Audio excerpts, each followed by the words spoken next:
Olá, eu sou a Alexandra Rezende, esse é mais um episódio do nosso podcast Razões para Continuar.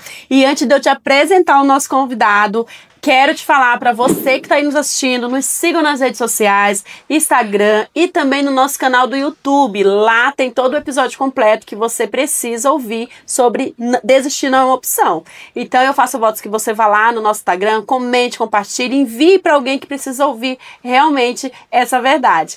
E hoje eu tenho uma história de superação para te contar. Aliás, ele vai nos contar uma história de transformação, de cura, libertação e de algo realmente de se posicionar para viver coisas maiores. Eu quero apresentar para vocês hoje nosso convidado, o Bruno. Tudo bem, Bruno? Tudo bem.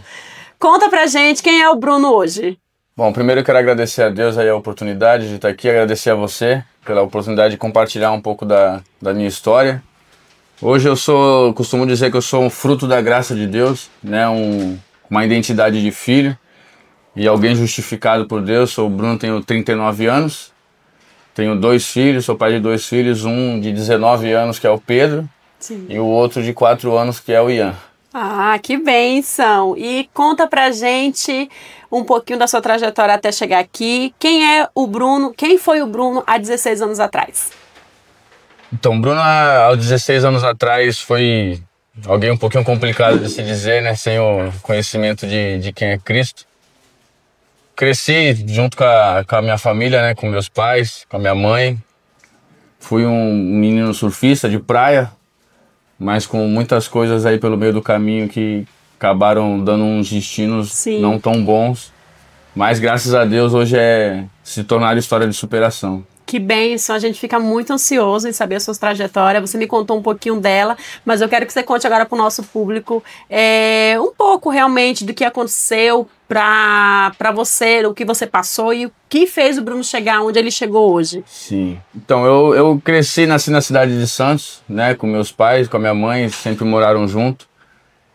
Eu tive uma infância, né, na companhia deles mais ou menos até os 11 anos de idade e presenciei muitas coisas não tão boas referente ao meu pai e à minha mãe, né? Graças a Deus hoje tenho um coração limpo quanto a isso, mas tive uma infância assistindo minha mãe apanhando bastante do meu pai, né? E aquilo me impactava de alguma forma, por ser uma criança e tentar defender a minha mãe e não conseguia. Sim. Então eu cresci, né, tendo essa visão dentro de casa. Carreguei isso durante algum tempo e quando eu tinha mais ou menos uns 10 anos de idade, meus pais se separaram e eu fui morar com a minha avó. E nesse período que eu morei com a minha avó, minha mãe também pegou, né, teve outro destino, outro caminho. E eu vim morar na cidade de São Vicente com a minha avó, com 11 anos de idade, mais ou menos. Cresci sendo um menino de praia, surfista, e com 15 para 16 anos que eu comecei a sair, a conhecer, né, realmente o que a vida apresentava, não de bom, Sim. né, mas o que todo mundo às vezes acaba conhecendo, e foi aí que eu acabei me encaminhando para alguns caminhos que não são bons. E é mais ou menos isso. E fala pra gente, Bruno, eu lembro que você me contou, né, um pouco que a gente já conversou antes de você estar aqui com a gente, que além dessa infância bem turbulenta, né, cheio de turbulência, cheio de coisas realmente que aconteceram, o que mais influenciou você a ir para o caminho que você levou? Foram as amizades, as companhias, não culpando ninguém, Sim. mas a gente, né, as associações que a gente faz, as pessoas que a gente anda, elas têm o poder de nos influenciar, né? Sim. Quando a gente, geralmente um jovem, quando não tem a mente muito formada e uma mente já decisiva do que quer, Sim. ele acaba sendo influenciado por aquilo que ele está vivendo, né? E naquele tempo, a gente era uma galera de mais ou menos todo mundo da mesma idade e o mundo ele oferece muitas coisas, né? Principalmente para os jovens, para os adolescentes, e eu acabei sendo influenciado, em vez de influenciar, eu acabei sendo influenciado a entrar por alguns caminhos que eu via, né, meus amigos entrando, e foi assim que eu fui puxado para esse lado. Entendi. E o que mais marcou você nesse tempo? dessa trajetória, antes de você contar realmente o que é pra contar, que a gente quer que você conte. Sim. Mantenha o suspense. Mas eu falo na questão assim, ó, além da influência que você teve, né, de amizade e tudo mais, você acha que o fato de toda a questão familiar que você viu influenciou também?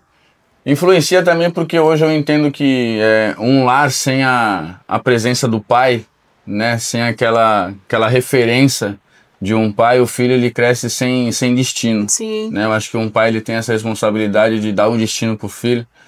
E quando você cresce sem essa visão, né, sem esse espelho, você acaba ficando fadado a exemplos na rua. Entendi. Então eu acredito que toda essa turbulência da infância, eu não tinha uma visão muito boa do meu pai, por conta de tudo que eu presenciava.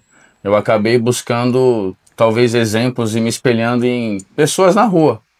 Então essa acho que é uma das importâncias, né, que tem a presença de um pai num lar, é que o pai ele foi criado para dar destino para os filhos, né? Sim. Quando não tem essa presença dentro de casa, o filho está fadado a ter um destino muitas das vezes ruim. Sim. E qual foi a sua primeira, não vou falar sensação, mas a sua primeira experiência realmente, quando realmente você entrou pro crime? Então, no momento foi uma sensação de prazer, porque era aquilo que eu desejava no momento, de tanto ver e ele realmente, na maioria das vezes, ele te engana, ele te ilude. Qual era a tua idade, Bruno? 16. 16 anos. 16 anos. E o jovem, ele deseja muita coisa. Sim. Né? Que às vezes os pais não podem dar, então você acaba se iludindo, vendo outras pessoas conseguindo o que você está querendo através daquele meio. Sim. Então, quando eu conseguia, vamos dizer assim, o passe para poder entrar, eu falei, agora eu vou conseguir. O que eu não estava conseguindo de uma forma, não tinha sido apresentado, não que a gente não sabia, né? Uhum. Mas volto a dizer sobre a instrução, não tinha apresentado que você trabalha, que você também consegue. Vai trabalhar que é um pouquinho mais difícil, mas você também consegue de uma forma lícita, de uma forma com um caráter bom, né? Então, quando eu entrei, o crime ele te ilude, que ele acaba te dando algumas coisas e você vai se prendendo e se aprofundando cada vez mais. Então, a primeira sensação que eu tive foi, vou conseguir o que eu sempre queria. Uau! E antes do Bruno contar pra gente, entrar nesse assunto com a gente, eu vou dar uma pausa para você ouvir um pouco mais sobre os nossos patrocinadores. Se você, que assim que nem eu e a Lu, né, Lu? Sim. Amamos saborear um salgadinho, compartilhar a vida e celebrar, a gente te convida a conhecer a Sabore. Gente, Sabore é especialista em patrocinar a sua festa, deixando tudo muito perfeito, com comidas com excelente qualidade, salgadinho de festa, buffet móvel e tudo que você precisa para sua empresa ou até mesmo para aquela confraternização, só para tomar aquele chá com a amiga. Então faço voto se vocês conheçam ela. E a gente tá de volta e o Bruno vai contar pra gente como foi realmente esse início dele no mundo do crime, que levou ele a ver algumas coisas que não foram tão boas assim, né, Bruno? Sim. Conta pra então, gente. Foi uma proposta no mundo do crime, foi na verdade para vender drogas, né? E eu era aquele jovem que eu tenho uma visão de que tem gente que nasceu para isso, porque Deus não criou ninguém com esse propósito, nem com esse destino. Mas tem gente que tem o coração voltado para isso, já tem uma mente voltada para isso, e eu era aquele jovem que literalmente eu tava de embalo, porque eu sempre fui um menino de família, por mais que meus pais tenham se separado, minha avó sempre me criou de uma forma com um caráter, minha avó sempre me deu aquilo que eu precisava, então eu tava ali naquele meio, mas eu não era daquele meio. Sim. Eu tava ali porque eu fui de embalo e vi que dava para ter algumas coisas e acabei entrando nesse lugar aí que nunca deveria ter entrado. E é incrível, Bruno, quando você fala isso, porque a gente vê a maioria dos jovens que realmente entram no crime é exatamente isso, né?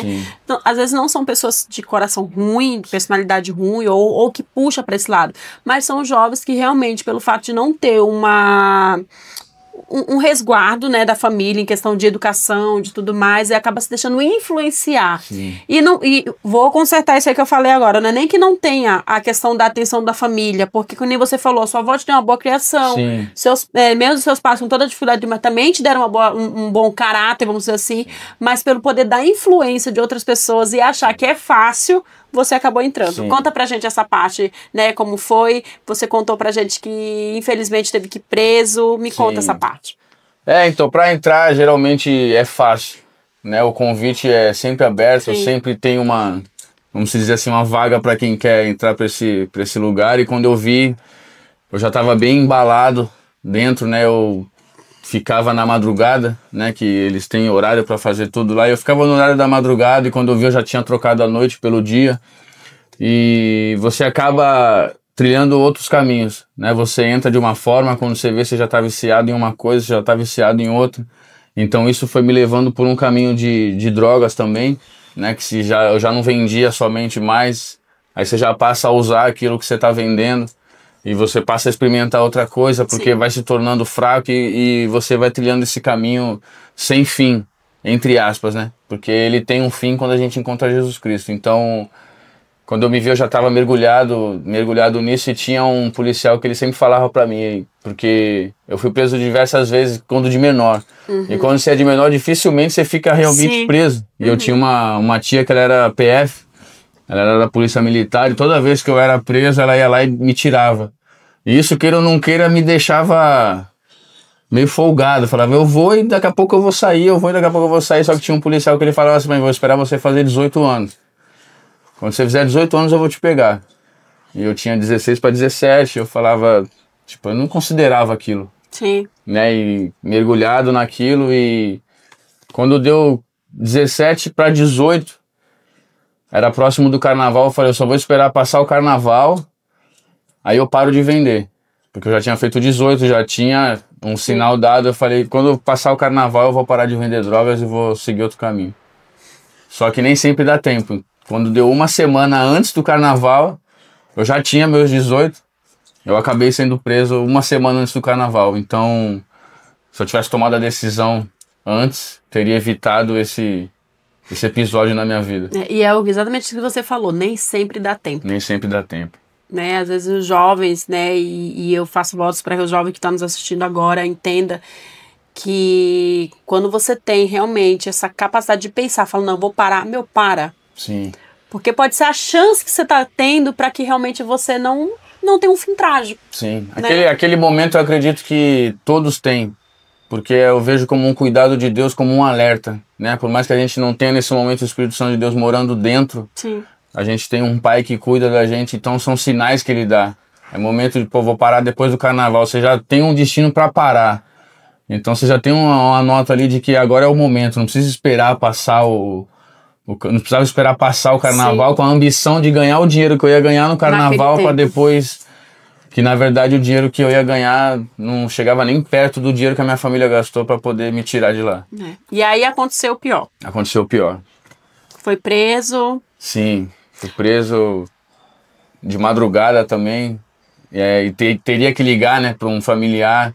Quem foi a pessoa que você ligou? Eu liguei para minha mãe. E aí? E aí você já tem o desprazer e a vergonha de ligar, né? Que por mais que ela sabia, né? Porque o coração de mãe ela não tinha o que fazer, na verdade. A mãe Sim. Não vai desprezar um filho. Por mais que ela sabia, ela sempre falava, né? Quando eu saía meia-noite de casa e voltava às 7 da manhã. E sempre quando eu saía, ela vai com Deus, a mãe tá aqui orando e tal, para com essa vida.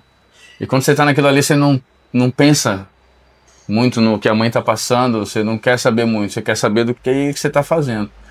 E para ligar para ela foi bem vergonhoso, né? E a pior cena eu acho que foi ver ela chegando. O que você falou para ela? Foi você que ligou ou foi eles que ligaram? Não, ele foi eu. E o que você falou para ela? Quando o telefone tocou de madrugada, ela já sabia. Ela já sabia, porque ela sempre falava. Sabe. A mãe, ela sempre me falava, né? No dia que esse telefone tocar de madrugada, eu já sei o que é. Que é ou você morrendo ou você sendo preso. Meu Deus. E quando ela atendeu, ela, o que foi, Bruno? E aí eu acabei falando o que aconteceu e uma das piores cenas foi ver ela chegando naquela delegacia naquela noite. A gente tem visto recentemente o que está acontecendo, né, no nosso país e a gente pensa assim, na mãe, na família, Sim. né? Porque quando você vai para essa linha, eu creio que a família inteira sofre, né? De Sim. uma forma assim que não dá para entender, né? Porque como você falou, uma mãe, ela jamais vai deixar de amar o seu filho, independente se o que ele fez, o que ele deixou, ele jamais vai deixar de amar. Sim. Então eu imagino realmente como a sua mãe deve ter se sentido entrando ali para ver você atrás Sim. das grades. Foi bem difícil. E o que ela falou para você, Bruno? Além de dar uma bronca, porque se fosse dar uma bronca. A primeira palavra que solta, e não é por maldade, né? Pela mãe, ela sempre fala, né? A primeira palavra que fala é: eu te avisei, olha onde você tá. E o local que o preso fica é um local que não é nem pra um animal, tá? Na verdade, né? Então a mãe que te criou dentro de um lar, com tudo de bom, com tudo de melhor, e chegar ali e te ver numa situação daquela é triste, né? É triste, é desesperador. E meu maior desespero não era minha mãe, mas era quando minha avó ficasse sabendo. Meu Deus. Porque minha avó que me criou, na verdade. Eu era o xodó da... Então o meu desespero ali era quando ela ficasse sabendo, na verdade. E a vergonha pra você, né? Poder falar isso pra ela, realmente, eu imagino que... Ali bateu um arrependimento? Ali bateu. De tudo que você tinha feito? Bateu porque quando você tá ali já não tem mais o que fazer, na verdade. Não tem mais saída. Porque enquanto não acontece, parece que não é real. Parece que você tá vivendo algo que nunca vai dar errado. Sim. Enquanto não acontece. Mas quando você vê que aconteceu e a ficha cai, bate o arrependimento de devia ter parado... Quando tive a chance. Antes de acontecer. Me conta pra gente, se você puder também, fica à vontade, se não quiser falar. Mas qual foi essa experiência lá dentro? Teve alguma coisa ali que te marcou muito, que você fala assim, meu Deus? Então, o que me marcou lá dentro, na verdade, foi a cada visita que a minha mãe vinha, né, a humilhação que ela tinha que passar, que toda mulher passa, né, para poder entrar dentro de um presídio, que tem que se despir, fazer tudo que tem que o processo lá. Mas o que mais me marcou ali dentro foi que eu via que toda vez que a minha mãe vinha me visitar, ela ia embora, ela não me olhava, não me dava tchau. Porque você tem a cela, né, os pavilhões, você tem as celas e a mãe, ela chega, ela vai até a cela e vai embora para passar pelas grades da saída. E toda vez que ela ia embora, ela não se despedia de mim, ela ia embora sem olhar para trás. E entrava na grade lá, que separava, sem olhar para trás, eu ficava me perguntando por que ela não olhava para trás, que eu queria me despedir e tudo. E teve um dia que eu perguntei para ela, eu falei, por que você vai embora e você não me dá tchau, você não olha para trás? E ela falou que ela não olhava para trás porque ela não queria ver eu ficando. E aquilo foi o que marcou minha vida, porque minha mãe não ia se aguentar deixar o filho. Ela falava, se eu olhar para trás eu tô vendo você ficar dentro de um presídio e a mãe tá indo embora e eu queria te levar embora comigo. Então foi algo que ficou marcado em mim. Eu me ponho no lugar da mãe, porque assim, eu sou mãe, eu tenho os meus filhos e eu falo pra eles, né, eles são pequenos ainda, mas eu falo pra eles, tudo que a mãe faz pra vocês é pra proteger vocês do futuro, porque pra que vocês não caem mal companhias e tal, mas é aquilo que a gente comentou no início, né, por mais que o pai e a mãe ensine e fale, mas infelizmente se você se deixar envolver pela influência, você cai. Você cai. E aí as consequências dói, machuca. E na verdade quem mais sofre não é quem tá lá. Que a pessoa falava, tá sofrendo, eu não tô.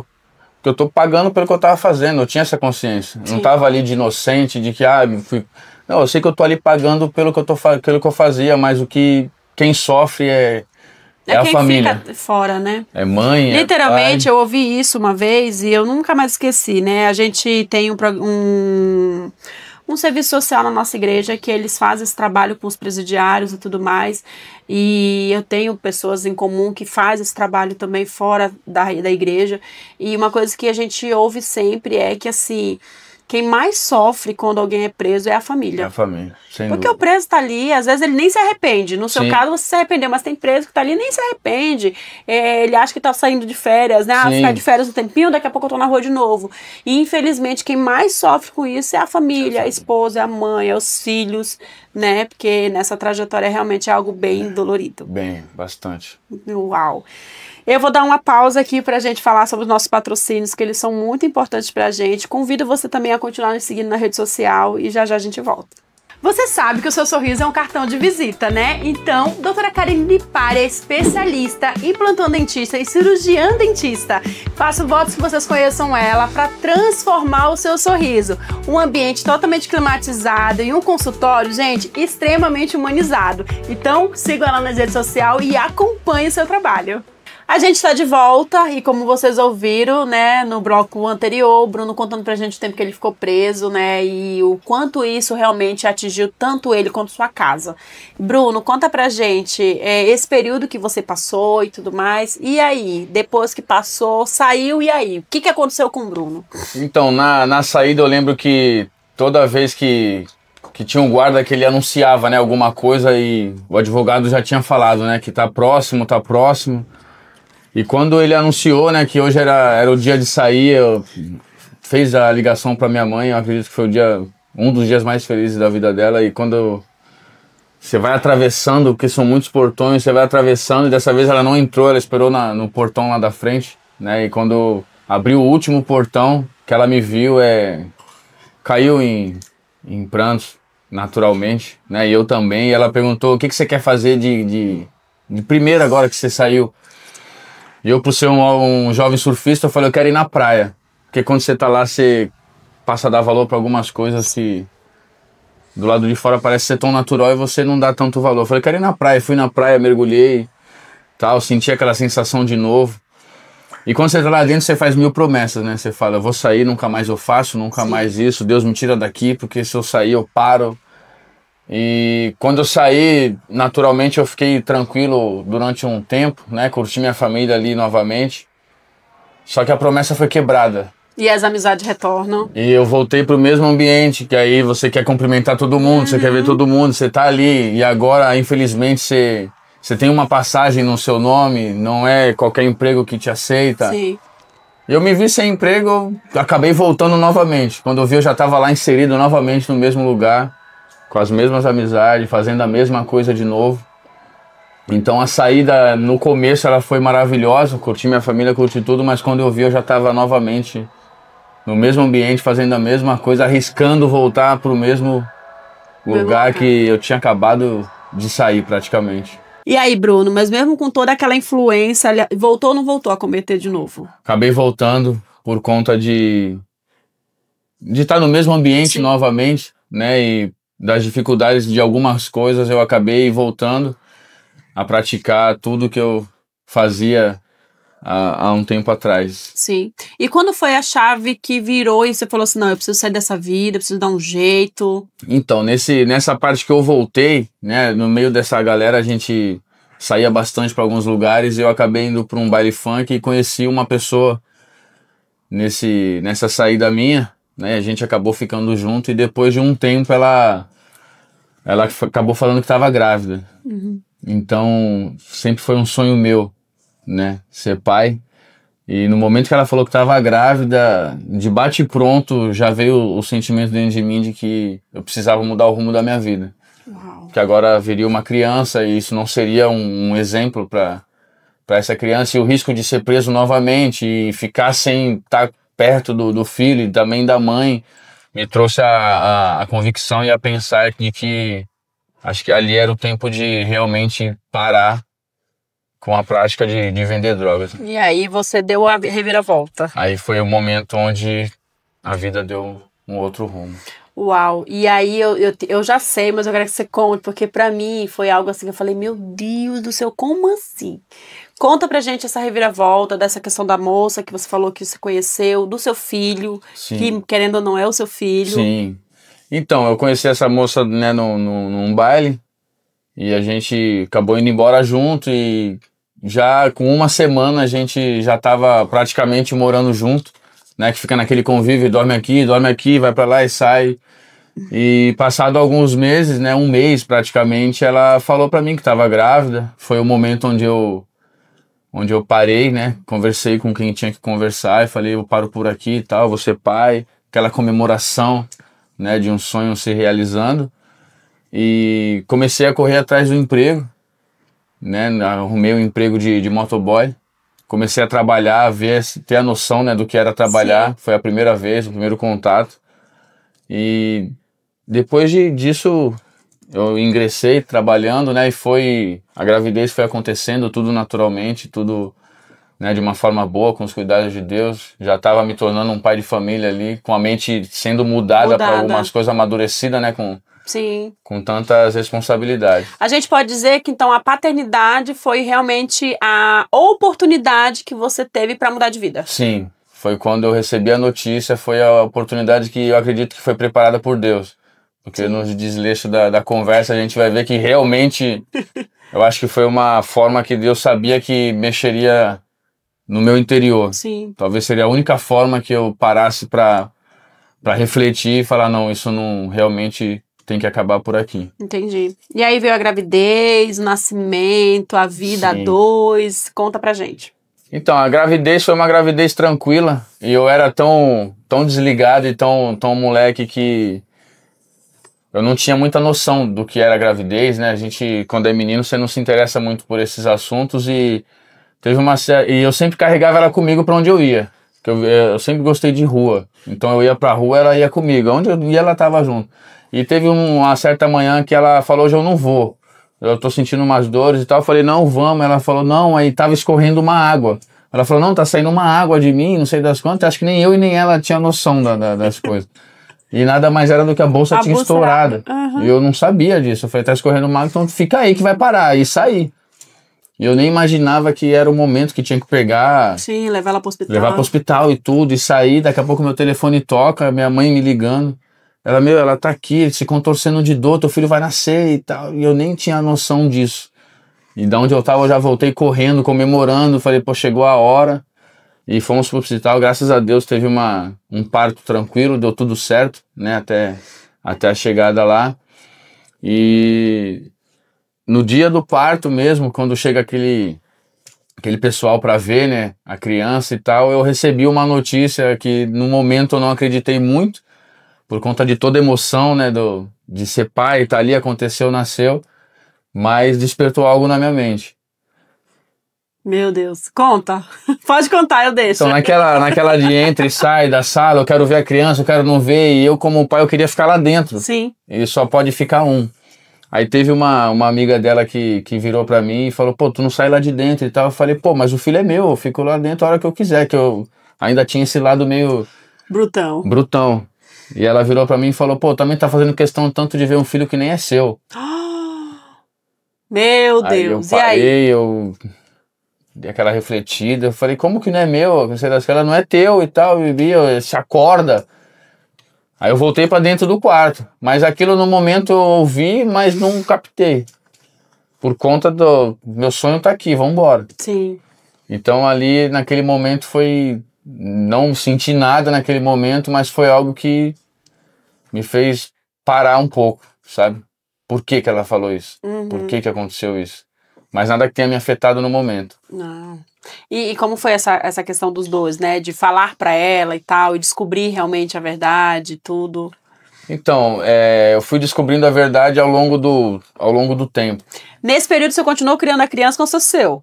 Eu tenho a hombridade de dizer que eu nunca, em nenhum momento eu tive um sentimento assim de rejeição. De rejeição. Que coisa legal. Em nenhum momento de pensar, pô, ele não é meu. Não é meu filho, eu tenho que tratar assim, em nenhum momento. Até hoje eu crio ele da mesma maneira quando eu ouvi a notícia de que eu seria pai. Até hoje, ele tem 19 anos. Nossa. Nunca teve diferença entre ele e o irmão dele. Ele é meu filho, meu primogênito, e nada disso mudou. E no decorrer do caminho, né, ela tinha uma irmã também. Foi onde outra pessoa falou que numa discussão com a irmã dela lançou de novo também. Ela falou, que não era seu tá filho. assim e tal, o filho não é nem teu. Eu falei, pô, agora veio da irmã. Foi da amiga, foi da irmã, então tá ficando cada vez mais sério. Então, literalmente, eram só suposições que estavam te lançando, mas em nenhum momento você teve essa conversa com ela. Mas se eu olhasse pra ele, eu vou conseguir continuar, comentar pra você como aconteceu, mas se eu olhasse pra ele, você via a cara de quem gerou ele, na verdade. É igual. Até hoje você olha, é igual. É mesmo? E eu vou comentar no caminho, mas hoje ele é um amigão meu. O rapaz que gerou ele. Sim. Também é uma história bem impactante de como aconteceu o nosso encontro. Nossa, gente, olha, eu não sei vocês que estão assistindo, mas eu tô aqui e eu já ouvi um pouco da história, assim, resumidamente, Pra mim, o Bruno é uma série da Netflix. Porque tem vários pontos. Então, eu espero que você escape de tudo. Tem bastante.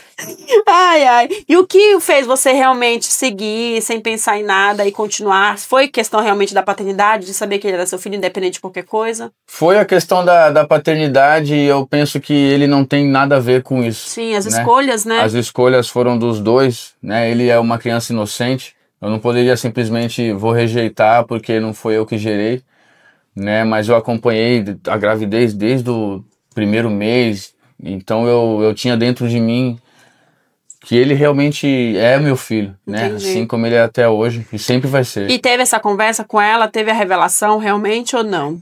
Não, da parte dela, ela nunca disse a verdade, né? E eu durante um bom tempo eu julguei ela por isso, né? Que se ela falasse a verdade pra mim não mudaria nada, né? Eu não ia rejeitar a criança, eu não ia rejeitar ela, mas eu depois de um tempo, né? Pensando e tentando entender o lado dela, eu não consigo adivinhar o que se passava por dentro dela. Talvez um sentimento de vergonha, talvez um sentimento de que agora como que eu vou criar um filho sozinho.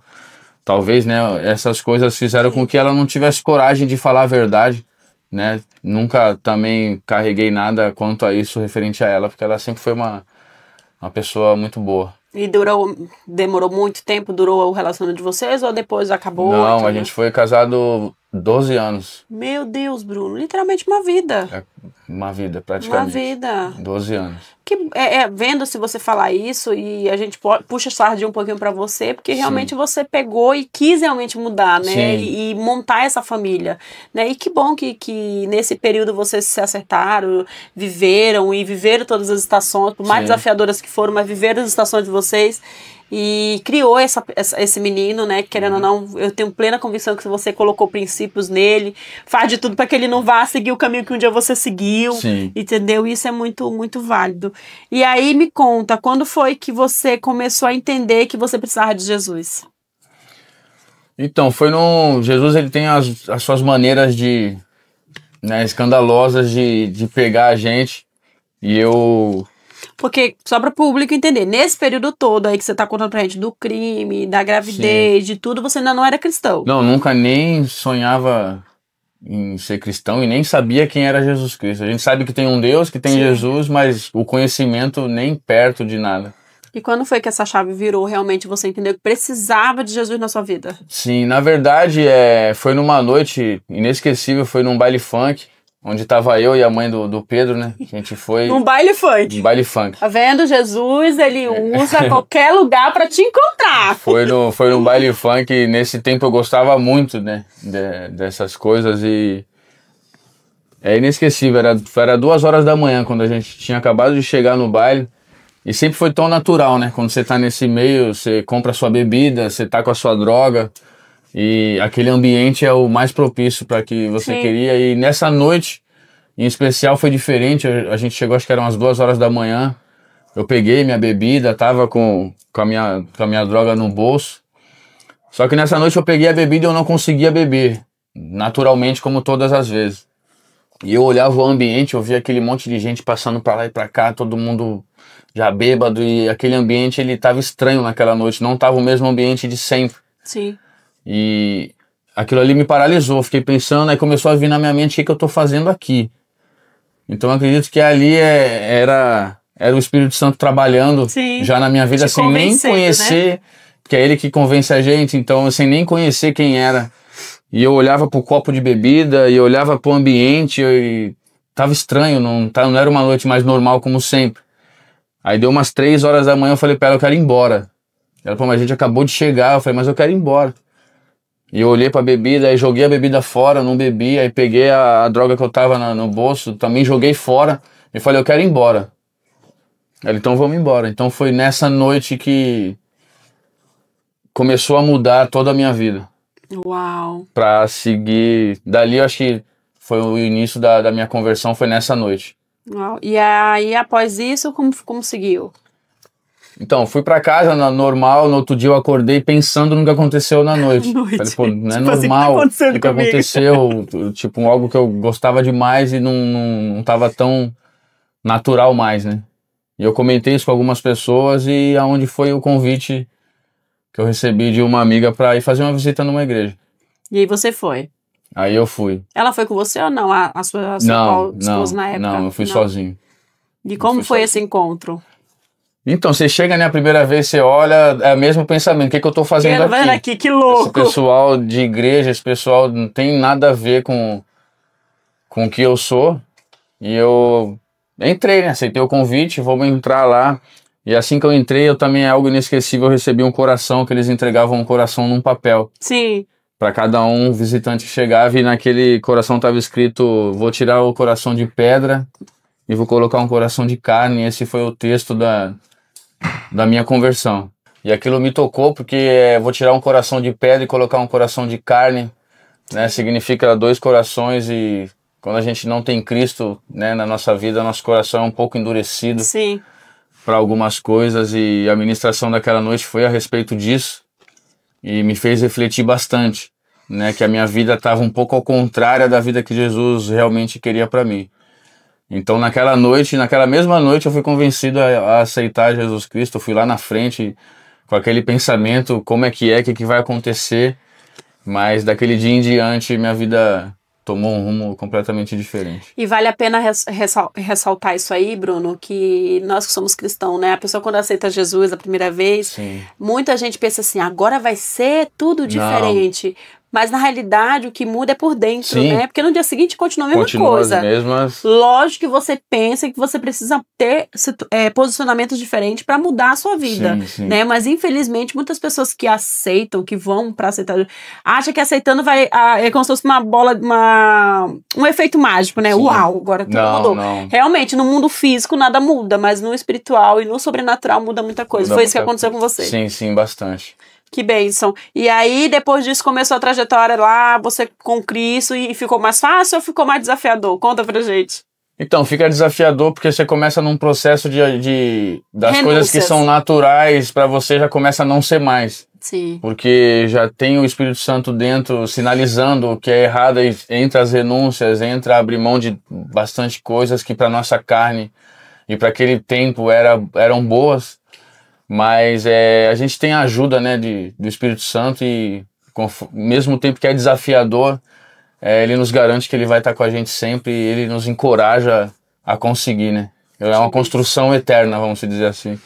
Que bênção. E nessa trajetória toda, o casamento continuou, a família e tudo mais? Não, nessa trajetória toda tudo aconteceu muito rápido, né? Nesse período que eu fui para a igreja no domingo, num convite, na outra quarta-feira já era a noite de carnaval, e nessa igreja eles tinham aqueles retiros espirituais. Uhum. E já me convidaram para ir para esse retiro. E eu falei, já tô aqui, eu já vou embalar e já vou pro retiro. E fui para esse retiro já na mesma semana que eu fui na igreja. E lá aconteceram outras coisas, e descobri mais algumas. E eu voltei com uma decisão de conversar e querer saber de toda a verdade. Eu falei, se essa verdade realmente for contada, vem à tona, né, a gente continua, e caso não, finaliza por aqui. E infelizmente, né, naquele momento acabou finalizando por ali mesmo. Cada um seguiu o seu rumo, Cada um né? seguiu o seu destino. E aí, você contou pra mim lá, né, no nosso resumão, sobre a perda da sua mãe, que marcou muito sua vida, seu padrasto, né, a doença do seu padrasto. Quer resumir pra gente isso aí, só pra gente saber? Sim. Pode falar. Então, começou com o meu padrasto, né? Ele sempre foi um cara que fez de tudo pela gente. E numa festa ele tomou um tombo e cresceu um calombo no ombro dele. Eu lembro até hoje que o calombo se inchava cada vez mais. E ele não aguentava de tanta dor, ele tomava morfina, e a morfina não passava a dor, ele já estava sem dormir. E aquilo começou a chamar a atenção, por que não curava, por que não mudava. E não que Deus coloque doença, mas ele arruma alguma forma de sinalizar algo pior, né? E quando foram se aprofundar para saber o que era, existia um câncer por debaixo daquele machucado, que se não tivesse acontecido aquele machucado, não teria sido descoberto esse câncer. E essa notícia veio... A notícia de um câncer, ela sempre vem avassaladora, né? Para a família, para minha mãe foi bem difícil. Né? Então foi um período bem complicado para nossa família. Entendi. Mas esse processo passou, né? E hoje, quem é o Bruno hoje, né? Após tudo isso, né? Todos os traumas que você carregou e que, graças a Deus, o Senhor vai curando no decorrer do tempo. E hoje o Bruno é um atleta, Sim. né? E graças a Deus que ele conheceu a palavra, que realmente tem mudado. E eu lembro que você me contou no áudio que a gente conversou, que você falou que a corrida para você veio como uma cura. E isso ficou marcado em mim, porque eu falei assim, realmente, Deus ele usa várias coisas para nos moldar, para nos trazer a realidade, saber que ele tá cuidando da gente. Então ele coloca, como que eu posso falar isso? Tipo, não é empolgação, mas ele coloca coisas que é para você realmente se dedicar e fazer. Sim. Então eu vejo a corrida como isso. Você concorda? Eu concordo porque eu vivi, né, isso verdadeiramente, porque foi uma fase muito, muito difícil, né, essa fase do meu padrasto. Ele era a provisão da casa, vamos dizer assim, né, minha mãe, ela sempre foi do lar, então quando ele foi acometido desse câncer, ele não conseguia mais trabalhar, né, eu morava em São Vicente, tinha um estúdio de estética automotiva alugado. Eu tive que abandonar tudo lá porque a provisão acabou aqui, então eu não poderia deixar eles, né, sozinho nessa. Acabei vindo para cá para ajudar eles nesse lado daqui. E resumindo sobre o processo da minha mãe, né, que você perguntou, acabei não falando. Meu padrasto, ele ficou bem debilitado, muito debilitado, caiu os cabelos, ele não mal conseguia ficar em pé, né? E nós como cristãos a gente tem, o pastor Gustavo ele sempre fala, né, você tem que ficar inconformado com algumas coisas. Sim. E eu via aquela situação diariamente, todo dia. E eu trabalhava na garagem de casa, né? E eu olhava aquilo e todo dia aquilo ali virou meio que o meu quarto de oração, quarto de guerra, que tem um filme ali, aquela garagem era onde quarto de guerra. E a gente chorava ali, e quando entrava pra dentro de casa tinha que enxugar lágrimas para eles não ver a gente chorando, para talvez transpassar a força. E teve uma certa feita que eu ministrava a ceia para eles em casa, né? Eu pegava a ceia na igreja e levava para eles porque eles não conseguiam ir para a igreja. E eu subi uma vez indignado. Eu subi uma vez e falei, ó, você vai tomar essa ceia hoje, o pão significa o corpo de Cristo e é a sua cura de hoje. E o sangue, o seu sangue sendo renovado, o vinho é o seu sangue sendo renovado. Então toma isso com fé, porque eu creio que você vai ser curado hoje disso.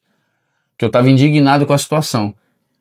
E foi, né, exatamente nesse dia, glória a Deus por isso, foi onde ele foi curado. Amém. Ele tinha que fazer radioterapia, quimioterapia, no final das contas ele não precisou fazer nada. Amém. Dessas coisas. E na sequência de que ele foi curado, apareceu o câncer da minha mãe. Então eu já vinha de uma sessão pesada. Uau. De uma luta espiritual pelo meu padrasto. E se iniciou uma outra luta agora pela minha mãe.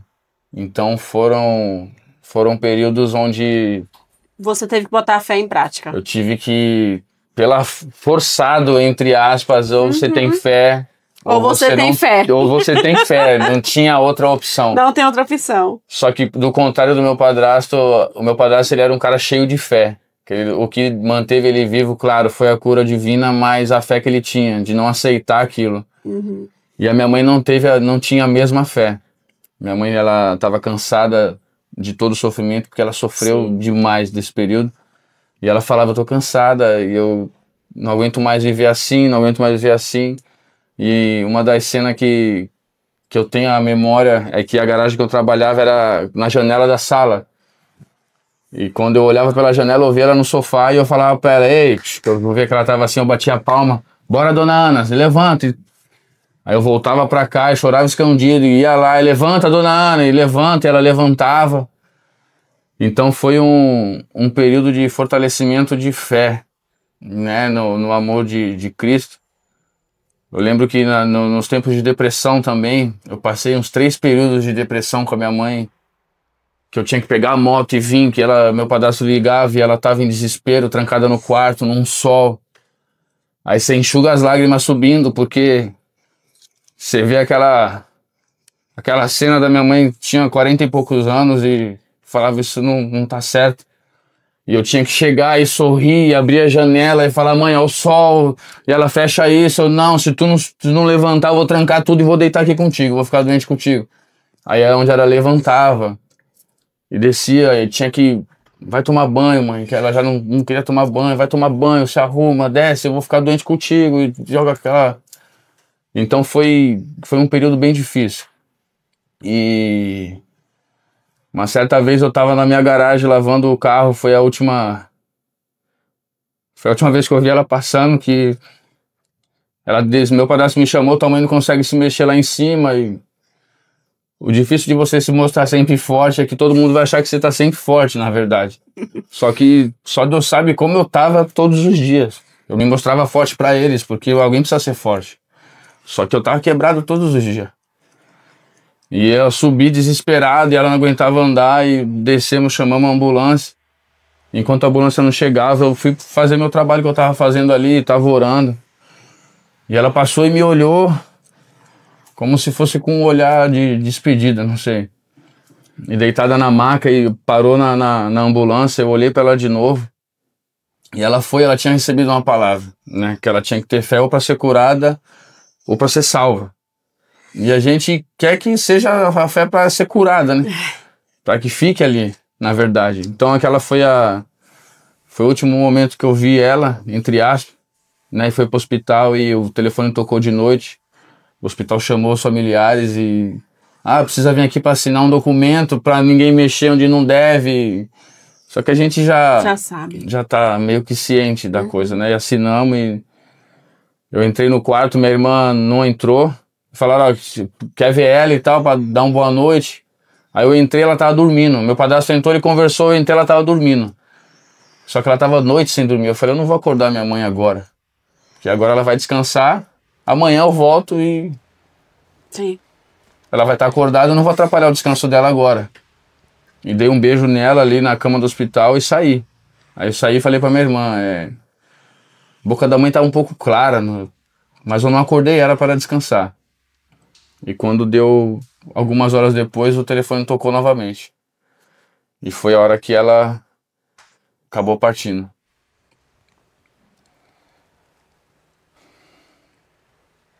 Eu sei.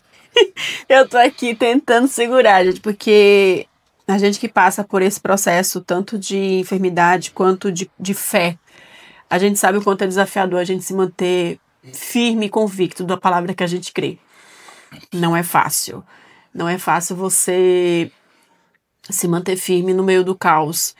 Mas também não é impossível, né? E você falando isso me relembra um pouco o que aconteceu comigo, né? O que eu passei. E só eu lembro as dores que eu passei e quantas vezes eu pedi pro Senhor. E aquilo que você falou, às vezes a gente precisa ter fé. Tanto para liberar, quanto para ficar. E isso é muito forte. Para mim, mexeu muito comigo, tá, Bruno? Porque... isso vai muito de encontro com o que a gente acredita, com o que a gente vê. E eu sei porque sei que o Senhor te sustentou nesse tempo. Não é um assunto fácil de falar. E eu sou grata ao Senhor porque você tem compartilhado com a gente. E eu espero que quem esteja nos assistindo entenda isso. Que ter fé não é só para você ficar tudo bem em questão de tudo. Nem sempre a nossa vontade é a vontade que está proposta para aquele tempo. Mas a gente continuar firme em fé e achar motivações para isso. Porque você foi essa pessoa, né? Pelo que você me contou. Você reagiu, né? E eu vou dar uma pausa aqui, gente, pra gente se recompor. Pra você ficar com nossos patrocinadores aí. E a gente já volta. Pra você que tá em busca de saúde e que detesta academia, assim como eu, deixa eu te dar uma dica.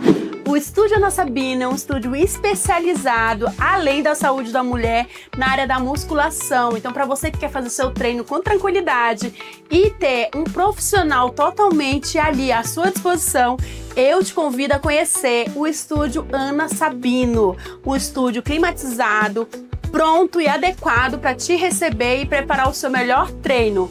Faço votos que vocês conheçam. Voltamos e, como vocês viram no bloco anterior, a gente ficou bem emocionado porque realmente é algo que me toca com a gente, para quem viveu, né, e para quem passa por alguma situação dessa, nos mexe muito, nos comove. Mas sempre há uma superação em tudo, né, Bruno? Sim. Sempre há algo, sempre há motivos para continuar. E o Bruno achou na corrida esse motivo. Conta pra gente agora e já aproveita, deixe suas redes sociais, porque as pessoas precisam acompanhar a sua trajetória lá, Sim. né? É muito bonito de se ver, eu tenho seguido você já tem um tempo e é incrível, a gente celebra junto com você a cada vitória nas corridas, inclusive ganhou uma recente, né? Sim, tem algumas Conta pra gente essa vitórias parte. acontecendo e a corrida ela foi, acho que o início de todo mundo da corrida ela é uma válvula de escape mais fácil, vamos dizer assim, porque você coloca um tênis e vai. E vai. E nesse período de perda, né, aconteceram algumas coisas e diferente é quando você perde sua mãe, você ainda tem uma família dentro de casa, talvez você tenha sua esposa, você tenha os seus filhos, onde você se amparar ali no momento. E no meu caso foi diferente, porque quando eu acabei perdendo a minha mãe, aconteceram algumas coisas que eu acabei me encontrando sozinho, né? Você tá em casa sem ninguém, é uma realidade totalmente diferente de você ter alguém para conversar, né? Claro, a gente tem a presença de Deus, a gente tem Cristo, mas humanamente dizendo, eu me peguei sozinho e quanto mais tempo eu ficava em casa, pior ficava a minha situação, porque você fica ali, você olha para um canto, você ainda acha que a mãe vai entrar pela porta. Sim. Eu acho até hoje, eu sei que não vai, mas até hoje ainda eu paro assim, eu falo, você pensa, né, será que parece uma brincadeira, aconteceu algo, mas eu sei que não, mas a mente pensa. Eu me via sozinho e eu não conseguia mais ficar dentro de casa. E a casa tem que ser um lugar prazeroso e não estava sendo mais. E eu falei, eu vou correr. Vou pra rua e vou correr.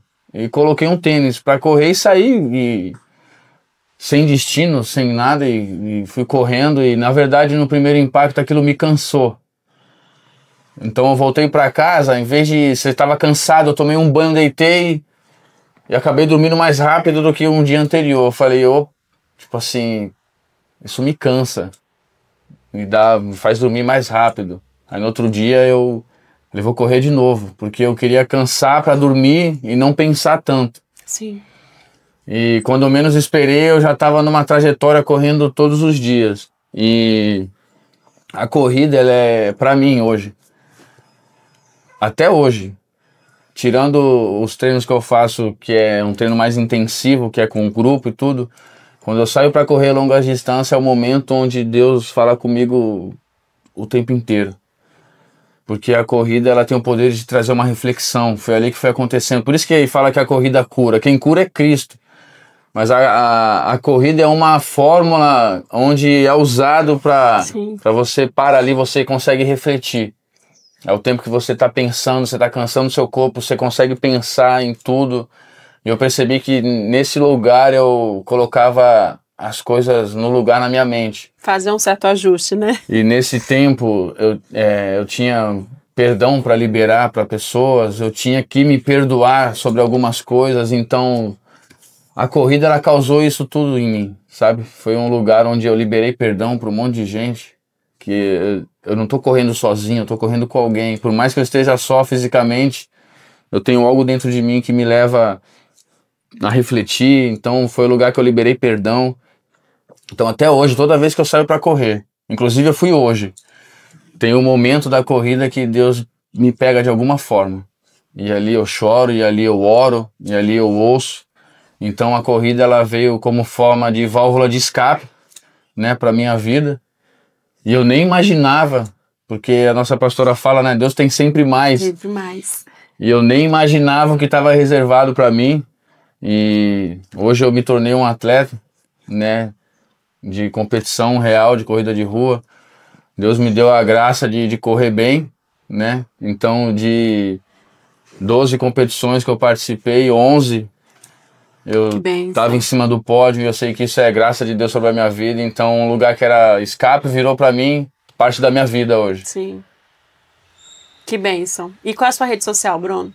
A rede social é Brunex, é até engraçado. Engraçado mas mesmo. Tudo que é X no final, tudo que começa com X tem um bom sentido, então... Será que é porque, por isso tem o Jardex? Tem o Jardex, o que nosso produtor também. É excepcional, é excelente, é extraordinário. Tá vendo? Então tudo que começa com X tem um bom sentido, então eu coloquei isso pra... Então é Brunex. Isso. Só isso? Brunex, só isso. Então. Não, Brunex PY, que é os meus dois garotos, é o Pedro e o Ian, também que fazem parte de tudo isso. Uau, então você que tá aí, sigam o Bruno na rede social. E você, empresário também que nos assiste, se deseja patrocinar esse atleta, né, Bruno? Opa, conta aí, sim. Fala pra eles. Graças a Deus, hoje, né, eu vivo coisas que a Bíblia fala que a gente vai viver o que a nossa boca liberar, né? Tá na nossa escolha, escolhe a vida ou a morte. E eu comecei, né, graças a Deus, com um patrocinador que pagava minhas inscrições.